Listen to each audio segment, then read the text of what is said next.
পৃথিবীতে যে ব্যক্তি যত জনপ্রিয় তার শত্রুর সংখ্যা তত বেশি। এই কারণে পৃথিবী বিখ্যাত ব্যক্তিদের বডিগার্ড এবং সুরক্ষা ব্যবস্থা প্রোটোকল রয়েছে। ঠিক তেমনই বাংলাদেশের এমন কিছু ধনী এবং রাজনৈতিক ব্যক্তিরা রয়েছে যাদেরকে টপ ক্লাস সিকিউরিটি দেওয়া হয়ে থাকে। এখন প্রশ্নটি হচ্ছে, বাংলাদেশের সবথেকে সুরক্ষিত ব্যক্তি কারা এবং তাদের সিকিউরিটি প্রোটোকল কেমন? এই তালিকায় তারেক জিয়া কত নম্বরে রয়েছে এবং শাকিব খান কত নম্বরে রয়েছে? এই সকল ব্যক্তিদের এমন সুরক্ষা দেওয়া হয়ে থাকে যে একটি পাখিও তাদের কাছে ভিড়তে পারবে না। তো ভিডিওটি অনেক ইন্টারেস্টিং হতে চলেছে, তাই শেষ পর্যন্ত দেখতে থাকুন। নাম্বার 8, নাহিদ ইসলাম এবং আসিফ মাহমুদ। বর্তমানে বাংলাদেশের অন্যতম সুরক্ষিত ব্যক্তি হচ্ছে এই দুইজন উপদেষ্টা। বর্তমানে তারা মন্ত্রীর সমপর্যায়ে রয়েছে এবং একজন মন্ত্রীকে যেভাবে সুরক্ষা দেওয়া হয় ঠিক তেমনই সুরক্ষা দেওয়া হয়ে থাকে আসিফ এবং নাহিদকে। উপদেষ্টাদের সুরক্ষা ব্যবস্থার জন্য বাংলাদেশ সরকার 22টি গাড়ি প্রস্তুত করেছে। উপদেষ্টাদের জন্য যে গাড়ি প্রস্তুত করা হয়েছে সেগুলো হচ্ছে টয়োটা ক্যামরি মডেলের। এই গাড়িগুলো অত্যন্ত ফ্লেক্সিবল এবং সুরক্ষিত। বাংলাদেশের প্রত্যেকটি উপদেষ্টা এই মডেলের গাড়ি ব্যবহার করছে। এছাড়া তাদেরকে সুরক্ষা দিয়ে থাকে স্পেশাল সিকিউরিটি ফোর্স। আসিফ এবং নাহিদের সাথে সবসময় স্পেশাল সিকিউরিটি ফোর্সের সদস্যরা তাদেরকে সুরক্ষা দিয়ে থাকে। এছাড়া জেনারেল সিকিউরিটির জন্য বাংলাদেশ পুলিশ তো রয়েছে। তারা যেখানেই যায় সিকিউরিটি প্রোটোকল নিয়ে যায় এবং প্রত্যেকটি উপদেষ্টাকে একই রকম সিকিউরিটি দেওয়া হয়ে থাকে।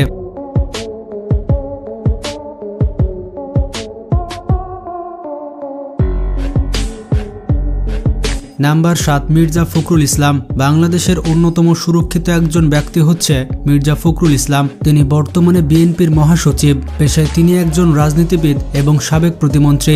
বর্তমানে তার পার্সোনাল সিকিউরিটি গার্ড রয়েছে। তার পার্সোনাল গার্ডরা তাকে এক মুহূর্ত হাতছাড়া করে না। যেহেতু এখন আওয়ামী লীগ সরকার নেই, তাই বাংলাদেশের রাজনীতির মাঠে ফাঁকা গোল দিচ্ছে মির্জা ফখরুল ইসলাম। তার সুরক্ষা ব্যবস্থার অন্যতম মাধ্যম হচ্ছে গাড়ির কালেকশন। বিভিন্ন সূত্র থেকে জানা গেছে যে তিনি টয়োটা ল্যান্ড ক্রুজার ব্যবহার করে থাকেন এবং এটি হচ্ছে বিশ্ববিখ্যাত এসইউভি। এছাড়া মির্জা ফখরুল ইসলাম যেখানেই যান সিকিউরিটি প্রোটোকল নিয়ে যান। নাম্বার 6, সাকিব আল হাসান। বাংলাদেশের 6 নম্বর সুরক্ষিত ব্যক্তি হচ্ছে সাকিব আল হাসান। বর্তমানে সাকিব আল হাসানের মোট সম্পদের পরিমাণ 400 কোটি টাকার উপরে এবং তার সুরক্ষা ব্যবস্থার অন্যতম মাধ্যম হচ্ছে গাড়ির কালেকশন। যেমন সাকিব আল হাসানের প্রথম গাড়িটি হচ্ছে নিশান ব্লুবার্ড, যার মূল্য প্রায় 40 লাখ টাকা। তাছাড়া সাকিবের কাছে রয়েছে টয়োটা প্রাডো। সাকিব আল হাসানের 3 নম্বর গাড়িটি হচ্ছে মার্সিডিজ বেঞ্জ 350, বাংলাদেশি টাকায় যার মূল্য 2,50,00,000 টাকা। সাকিবের 4 নম্বর গাড়িটি হচ্ছে BMW 7 সিরিজ। BMWর এই মডেলের গাড়িগুলো অনেক শক্তিশালী হয়ে থাকে এবং অনেক ধরনের নিরাপত্তা ফিচার্স রয়েছে এই গাড়িগুলোতে। নাম্বার 5, শাকিব খান। বাংলাদেশের সিনেমা জগতের কিং খান হচ্ছে শাকিব খান। তো শাকিব খানকে আপনারা সকলেই চেনেন। শাকিব খানকে বিভিন্নভাবে সুরক্ষা দেওয়া হয়ে থাকে, যেমন তার বেশ কিছু বডিগার্ড রয়েছে আর তারাই শাকিব খানকে সবসময় সর্বোচ্চ সুরক্ষা দিয়ে থাকে। আর তার সুরক্ষা ব্যবস্থার অন্যতম মাধ্যম হচ্ছে তার গাড়ির কালেকশন। যেমন শাকিব খানের কাছে রয়েছে টয়োটা ল্যান্ড ক্রুজার, বাংলাদেশে যার মূল্য 2 কোটি টাকার কাছাকাছি। এছাড়া তার দ্বিতীয় গাড়িটি হচ্ছে মার্সিডিজ এস ক্লাস। মার্সিডিজ কোম্পানির এই মডেলের গাড়িগুলি পৃথিবীর সবথেকে সুরক্ষিত গাড়ির মধ্যে একটি। এই গাড়িটিতে নিরাপত্তার অনেক ফিচার্স রয়েছে। এছাড়া শাকিব খানের 4 নম্বর গাড়িটি হচ্ছে রেঞ্জ রোভার ভগ। এটি হচ্ছে পৃথিবী বিখ্যাত একটি এসইউভি এবং গাড়িটিকে আপনি কাস্টমাইজ করে বুলেট প্রুফ করে নিতে পারবেন। নাম্বার 4, মিজানুর রহমান আজহারি। বাংলাদেশের 4 নম্বর সব থেকে সুরক্ষিত ব্যক্তি হচ্ছে মিজানুর রহমান আজহারি। তিনি বাংলাদেশে এতটাই জনপ্রিয় হয়ে গিয়েছেন যে তার শত্রুর অভাব নেই। মিজানুর রহমান আজহারির এক একটি ওয়াজ মাহফিলে 10 থেকে 15 লক্ষ মানুষের ভিড় হয় এবং তার ইনফ্লুয়েন্স ক্ষমতা অনেক বেশি। তিনি একসাথে অনেক মানুষকে প্রভাবিত করতে পারেন।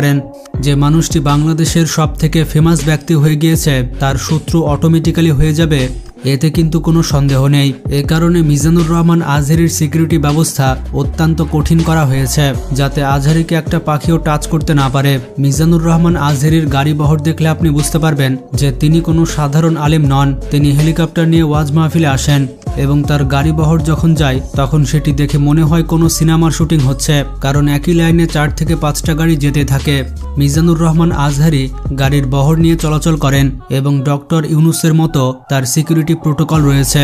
এমনকি আজহারির সামনে একটি জেলার এসপি পর্যন্ত দৌড়াতে থাকে শুধুমাত্র তাকে সুরক্ষা দেওয়ার জন্য। তার ওয়াজ মাহফিলের সুরক্ষা ব্যবস্থার জন্য 500 সেনাবাহিনীও নিযুক্ত করা হয়েছিল এবং আজহারি এতটাই জনপ্রিয় যে হেলিকপ্টার থেকে স্টেজে পৌঁছাতে তার 1.5 থেকে 2 ঘন্টা সময় লাগে। তার প্রথম ওয়াজ মাহফিলে এমনটাই ঘটেছিল।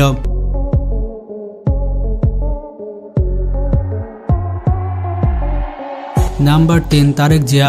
বাংলাদেশের 3 নম্বর সুরক্ষিত ব্যক্তি হচ্ছে তারেক জিয়া। তারেক জিয়া হচ্ছে বিএনপির ভারপ্রাপ্ত চেয়ারম্যান। তিনি এখনও বাংলাদেশে আসার সুযোগ পাননি, তবে আশা করা যাচ্ছে তিনি খুব দ্রুতই বাংলাদেশে পৌঁছাবেন। তাকে ব্যক্তিগত কিছু বডিগার্ড সুরক্ষা দিয়ে থাকে। এছাড়া তার সিকিউরিটির অন্যতম মাধ্যম হচ্ছে তার গাড়ির কালেকশন। তারেক জিয়ার প্রথম গাড়িটি হচ্ছে ক্যাডিলাক এসকেলেড, আর এই গাড়িটি সম্পূর্ণ বুলেট প্রুফ ভার্সনের, মানে এই গাড়িটিকে সাধারণ বুলেট কিছু করতে পারবে না। গাড়িটিতে রয়েছে 420 হর্স পাওয়ারের ইঞ্জিন। গাড়িটি 0 থেকে 100 কিলোমিটার গতি তুলতে পারে মাত্র 6.8 সেকেন্ডে।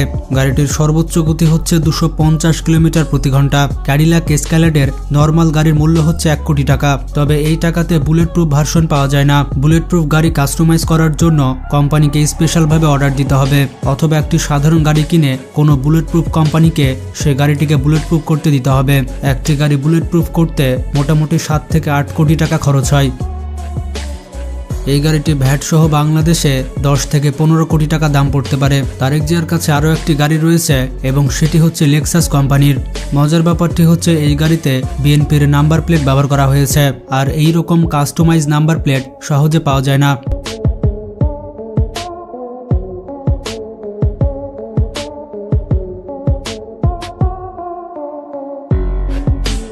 নাম্বার 2 খালেদা জিয়া। বাংলাদেশের 2 নম্বর সব থেকে সুরক্ষিত ব্যক্তি হচ্ছে খালেদা জিয়া। খালেদা জিয়াকে পার্সোনাল বডিগার্ড সুরক্ষা দিয়ে থাকে। তার ব্যক্তিগত বডিগার্ড তাকে এক মুহূর্ত হাতছাড়া করে না। এছাড়া তার কালেকশনে যে সকল গাড়ি রয়েছে সেই গাড়িগুলো তাকে ব্যাপক সুরক্ষা দিয়ে থাকে। সাবেক প্রধানমন্ত্রী খালেদা জিয়ার কাছে নিশান পেট্রোল সাফারি রয়েছে, তবে এই গাড়িটি নিশান কোম্পানির কোনো সাধারণ গাড়ি নয়। এটি হচ্ছে সম্পূর্ণ বুলেট প্রুফ এবং গ্রেনেড প্রুফ এসইউভি। এই গাড়িটি খালেদা জিয়াকে সকল ধরনের বুলেট থেকে সুরক্ষা দিতে পারবে। তবে এখানে একটি ব্যাপার হচ্ছে, এই রকম বুলেট প্রুফ গাড়ি কোনো কোম্পানি সরাসরি বানিয়ে রাখে না। বুলেট প্রুফ গাড়িগুলো কোম্পানিকে স্পেশালভাবে অর্ডার দিয়ে তৈরি করিয়ে নিতে হবে। আর যদি ওই কোম্পানি তৈরি না করে তাহলে সাধারণ গাড়ি কিনে যে কোনো বুলেট প্রুফ গাড়ি তৈরি কোম্পানির কাছে সেই গাড়িটিকে কাস্টমাইজ করতে দিতে হবে। তবে খালেদা জিয়ার এই গাড়িটি এক জায়গায় 3টি বুলেট সহ্য করতে পারবে। গাড়ির কাচের এক জায়গাতে 3টির বেশি গুলি করলে গাড়ির কাচটি ভেঙে যাবে। এই গাড়িটি ছোটখাটো গ্রেনেড হামলা সহ্য করতে পারে। খালেদা জিয়ার এই গাড়িটির টায়ার যদি কেউ পাংচার করে দেয় তাহলে টায়ার পাংচার হওয়া সত্ত্বেও গাড়িটি 80 কিলোমিটার পর্যন্ত যেতে পারবে। তো বুঝতে পারছেন এই গাড়িটি ভালোই শক্তিশালী গাড়ি। Number 1 doctor Yunus. বাংলাদেশের সব থেকে সুরক্ষিত ব্যক্তি হচ্ছে ডক্টর ইউনূস। ডক্টর ইউনূসকে কিভাবে সুরক্ষা দেওয়া হয় চলুন জেনে আসি। ডক্টর মোহাম্মদ ইউনূস হচ্ছেন বাংলাদেশের অন্তর্বর্তী সরকারের প্রধান, মানে তিনি বাংলাদেশের প্রধানমন্ত্রীর সমমর্যাদায় রয়েছেন। ডক্টর ইউনূস 1940 সালে চট্টগ্রামের হাটহাজারীতে জন্মগ্রহণ করেছিলেন।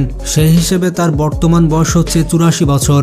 ডক্টর ইউনূসের বাবা পেশায় একজন হাজী ছিলেন এবং তার মায়ের নাম হচ্ছে সুফিয়া খাতুন। 9 ভাই বোনের মধ্যে ডক্টর ইউনূস ছিলেন তৃতীয়। ডক্টর ইউনূস হচ্ছেন একজন অর্থনীতিবিদ এবং উদ্যোক্তা। তিনি 1986 সালে গ্রামীণ ব্যাংক প্রতিষ্ঠা করেছিলেন এবং গ্রামীণ ব্যাংক প্রতিষ্ঠা করার জন্য তিনি 2006 সালে নোবেল পুরস্কার পান। ডক্টর ইউনূস মোট 122টি দেশ থেকে 126টি পুরস্কার পেয়েছে। বিভিন্ন সূত্র থেকে জানা গেছে বর্তমানে তার সম্পদের পরিমাণ $10 মিলিয়ন, যা বাংলা টাকায় মোটামুটি 120 কোটি টাকা। ডক্টর ইউনূস বাংলাদেশের প্রধানমন্ত্রী হওয়ার পর থেকে তার পেছনে অনেক শত্রু লেগে গিয়েছে। অনেক মানুষ রয়েছে যারা তাকে মারতে চায় এবং আবারও ক্ষমতায় আসতে চায়। ডক্টর মোহাম্মদ ইউনূসকে বর্তমানে সুরক্ষা দিচ্ছে এসএসএফ। স্পেশাল সিকিউরিটি ফোর্সের সদস্যরা সবসময় তাকে সুরক্ষা দিয়ে যাচ্ছে। তারা যে সকল অস্ত্র ব্যবহার করে থাকে সেগুলো খুবই উন্নত মানের। সাধারণত সেনাবাহিনীর অফিসার এমনকি নৌবাহিনীর অফিসারও এসব অস্ত্র চালাতে পারে না। স্পেশাল সিকিউরিটি ফোর্স তাদের যাত্রা শুরু করেছিল 1982 সালে। বাংলাদেশের সাবেক রাষ্ট্রপতি হোসেন মোহাম্মদ এরশাদ স্পেশাল সিকিউরিটি ফোর্স প্রতিষ্ঠা করেছিলেন। বর্তমানে এই বাহিনীর সদস্য সংখ্যা প্রায় 2000। ডক্টর ইউনূস যখন যেখানে যাবেন তখন সেই জায়গার নিরাপত্তা দিয়ে থাকে special security force. Doctor Yunus যদি কোনো জনসভায় যান তখন তার বেশ কয়েকদিন আগে থেকেই স্পেশাল ফোর্সের সদস্যরা সেই এলাকায় পৌঁছে যায় এবং সেই এলাকা পর্যবেক্ষণ করবে। যদি স্পেশাল সিকিউরিটি ফোর্সের মনে হয় কোনো ব্যক্তি মোহাম্মদ ইউনূসের ওপর আক্রমণ করতে পারে তখন এসএসএফের সদস্যরা শত্রুপক্ষ কিছু বুঝে ওঠার আগেই তার ওপর আক্রমণ করে ধরাশায়ী করে ফেলবে। কোনো ব্যক্তিকে শ্যুট করার জন্য এসএসএফের কোনো পারমিশনের প্রয়োজন হয় না।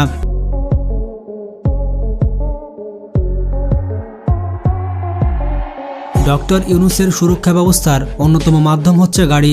বর্তমানে তিনি ব্যবহার করছেন মার্সিডিজ S650 গার্ড। পৃথিবীর অন্য সকল দেশ প্রধান যেমন কিম জং উন এবং ভ্লাদিমির পুতিন এই গাড়িটি ব্যবহার করে থাকে। এমনকি ভারতের প্রধানমন্ত্রী নরেন্দ্র মোদী এই মডেলের গাড়ি ব্যবহার করে থাকে। পৃথিবীতে যত ধরনের বন্দুক রয়েছে সকল বন্দুক ব্যবহার করলেও এই গাড়িটির বুলেট প্রুফ গ্লাস ভাঙা যাবে না।